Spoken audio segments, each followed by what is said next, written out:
we find ourselves in a pretty curious spot right now. Because while it seems, Mike, great offseason, great draft, great free agency, great vibes and everything, a couple of days in, now we got a couple of concerns and a couple of reasons for pause, even though people are loving what they're seeing out of Drake and Steph. And that begins with, let's go to that playbook issue right now. From what you've seen, are we just seeing the redundancy of Josh's old playbook, or are you team, don't worry, there'll be some wrinkles to it further down the road? So I think there'll be wrinkles to it. I don't think that was BS. What I do think is to talk about it being, I forget if they use the word streamlined or whatever. Yeah. That's just not true. We heard from Hunter Henry in the spring, and he's like, same playbook as I remember.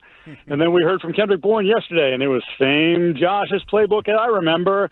And then even Garrett Bradbury, who's obviously new to it, but he's like, oh my God, the verbiage, man, it's like, it just stacks up. He's like, he came from West Coast offense, whereas he said things like R and L are in the play call, and those mean something. He said, in this, it just doesn't make a lot of sense. There's sometimes the stuff just, you're like, huh? And he said he's been using flashcards to help him kind of get through it. So I think the talk about it being different, it doesn't feel that way from people who have been there, and even from some of the new guys that have walked in on the organization here in the off season.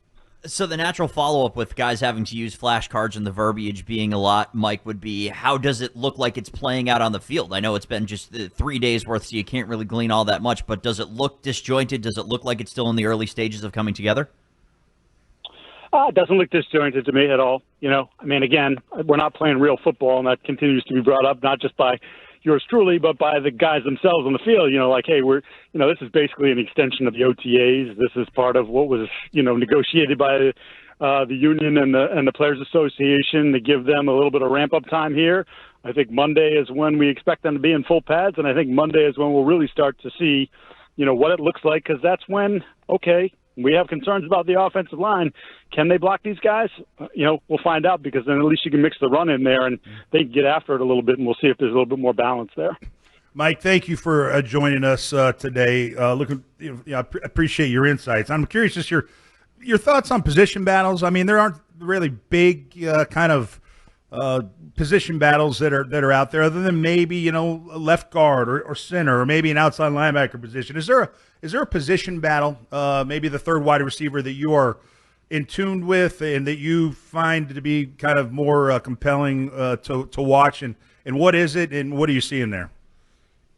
Yeah, well, first of all, I'll go with one that you mentioned there, and that's left guard. And I think what we've seen since they came back here for training camp, again, the glorified OTAs until they get into full training, is that Jared Wilson, the rookie third rounder, who we didn't get to see a ton of in the spring because he was coming back from something, he's rotating in not only at left guard and at center, but also today at right guard. So I think that there is, at the very least, they'd like to make him the first guy off the bench for any one of those positions. If not, the fact that he might end up being the best guy coming out and be one of the starters on opening day. They're giving him a lot, and I think Mike talked about him today, sort of like, hey, one of the ways you can sort of measure if these guys are engaged even when they can't be out on the field, as we were talking about Jalen Polk in the press conference, is like, when they get on the field, do they know what they're doing?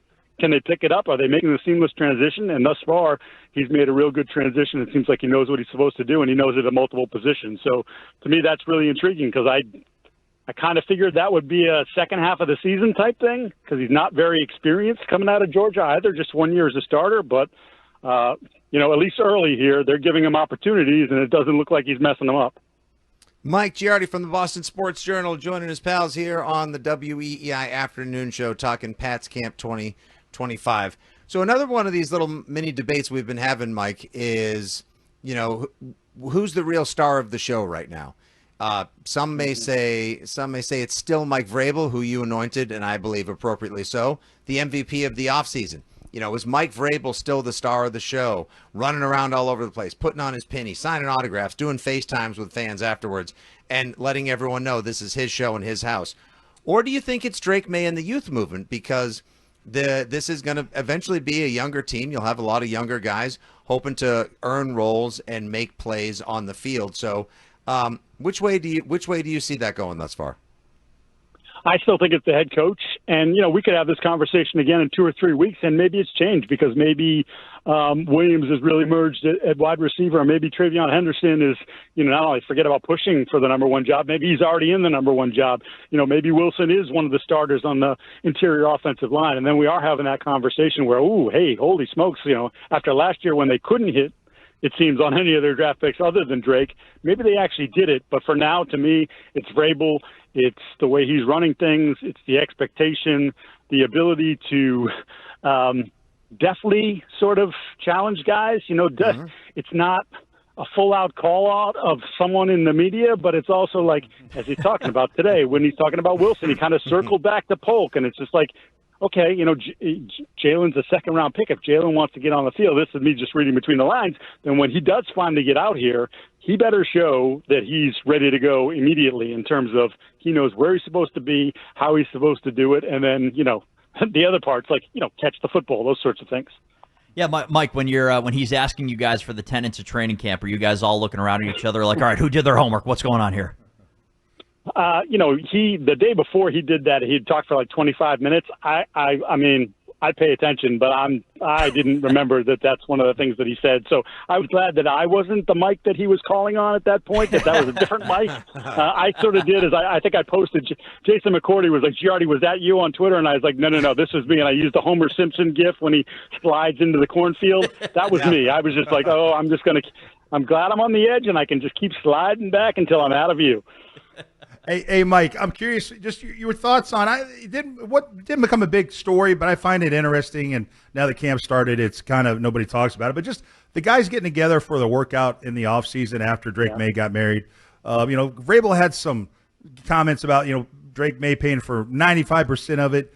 Just the guys getting together. Like, do you have any kind of like feelings about that? Did you think it was disingenuous? Do you think it was orchestrated? Did you think? Just any thoughts on those guys getting together and what it meant for Drake Maye and his leadership? Yeah, I think it was a huge step forward, and I wrote about it, Teddy, in the sense that his actions are shown. I don't care about the words so much. Like, these guys most of them are pretty well schooled on what to say, what not to say, speaking cliches. Like, you live that world, you know what it was like. But I think most of these guys, they're more socially. Media-wise, they're a little bit more savvy. So, to me, unless he says something crazy, like the words are, okay, that's fine, but like, show me. And that to me was a show me moment. There's been a lot of talk about him taking more of a leadership role, and I don't want you to talk about it. I want you to show me to do it. And he did it. He arranged it. He got plane tickets and hotel, like all that stuff was, as far as I know, was taken care of by him. So to me, organizing the thing, and I don't even think it's as much about what happened on the field. What they did during the sessions that they worked. I think it's more about just the guys hanging out, getting a feel for each other, bonding, not just him bonding with Stephon Diggs, but Diggs bonding with some of the other guys. Just that whole group, bring them together, make them feel like they're part of something special, and then hopefully you hit the ground running when they're actually doing it for real. Look, Tom did it for a lot of years of his career, right? And for people who want to say it's not important or it's for sure, no, like it mattered to Tom. Yep. And it mattered to Danny, and it mattered to Julian, like the guy Gronk, the guys that you're doing things in the off season. You got lives to lead, but like, hey, we got 3 days in Montana. Get your ass up here, and they did. Oh man, to have only gotten an invite to one of those Montana hangs, that always looked like seriously. Oh my God, that always looked like a good time. But your point, Mike, actually plays nicely into something Ted was talking about earlier, both with the Red Sox and the Patriots. Feels like there's a lot of good buy-in right now, which is excellent. Talking to Mike Giardi from Boston Sports Journal here on WEEI Afternoons. Every camp always comes with the hits and the misses, the surprises and the disappointments. So I'll ask you, on the more positive side of things, have there been any sort of, hey, how about that guy for you? Interesting. Yeah. Well, I'll say this, and I don't think he's going to play a big role by any stretch of the imagination, but Marcus Epps is a free safety who's coming off the ACL. They signed him from the Raiders. I thought Woodson was ahead of him in the spring. Epps is getting reps, and he looks comfortable. He looks like he's moving pretty well, so I didn't necessarily expect that. That's a starting level player. He won't start here, I don't think, but okay, a little bit more depth.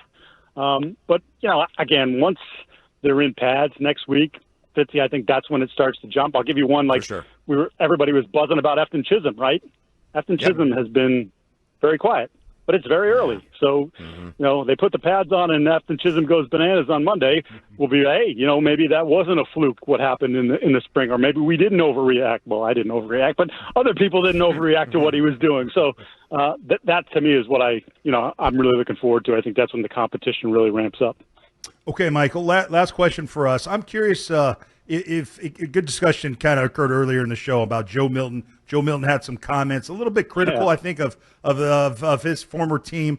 Yeah, what do you make of Joe Milton? Do you think it was a good decision? Do you think there's maybe the Patriots saw something in his personality that it was probably a smart thing to move on from him? Just your thoughts on Joe Milton down there in Dallas.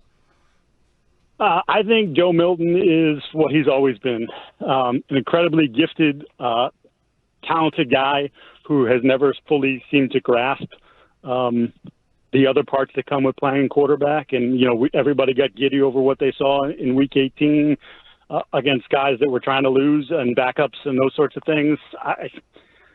I just, look, 6 years in college, man, like he never really became what he was supposed to be.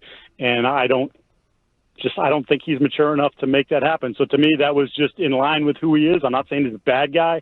I'm just saying I think he's immature, and he's now 25. I don't, 26 maybe. I don't even know. Like, maybe time to grow up a little bit. And to me, that just kind of reeked of a guy who's still not there yet.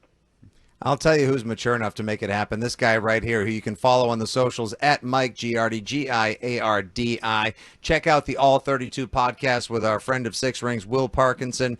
And, of course, you can read his musings, his analysis, and notes at the Boston Sports Journal. And if you're lucky like us, you can sit next to him on Media Hill sometime and watch him make his notes and sweat like the rest of us. But, hey, Lee. Oh, my God. Today was disgusting, by the way. Just absolutely disgusting.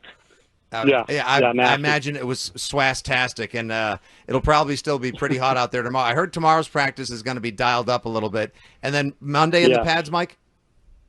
That's the word on the street is Monday in pads. They get Sunday off, and then the expectation is that Monday they come loaded for Bear. So I know the players are talking about it today.